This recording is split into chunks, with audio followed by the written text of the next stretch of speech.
I find myself thinking a lot about the John Wayne movie, The Shootist, lately, since our President Donald Trump started pushing the idea of arming teachers as a way to eliminate mass school shootings. His thought is that 10 to 20% of teachers are adept with firearms, so they should carry guns on the job and be ready to shoot it out with any mass murderer who comes into their school. Here's where John Wayne comes in. In The Shootist, Wayne plays the deadly pistolier John Bernard Brooks, who's battling cancer. Instead of hanging around the boarding house waiting to die, he decides to go out in a blaze of glory by ridding the town of its gunfighter wannabe riffraff. One day he gives a shooting lesson to a young Ron Howard, who plays his landlady's son. As they head out to a field, Howard says, "Bat Masterson said that a man has to have guts, deliberation, and a proficiency with firearms." After they blast off a few rounds at a distant tree, Howard looks at the close grouping of their shots and says,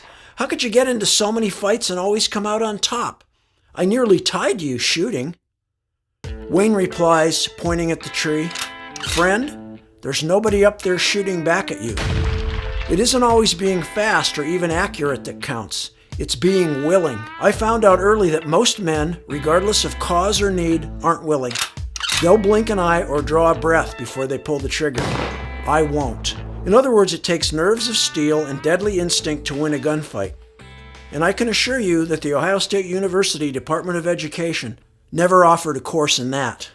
I'm not saying that a piece of movie dialogue is the last word on gunfighting or protecting students, but it matches the common sense view that a proficiency with firearms is one thing, while shooting it out with a killer is quite another. Mr. President, teachers are not shootists, not gunfighters, not deadly Wild West pistoliers. Even some armed trained deputies on the scene in Parkland, Florida didn't rush to face the gunman.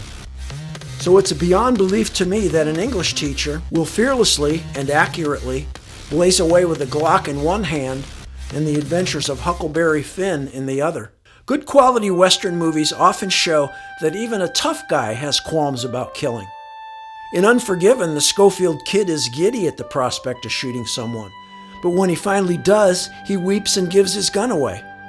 I believe his final word on the topic is, "I ain't no killer."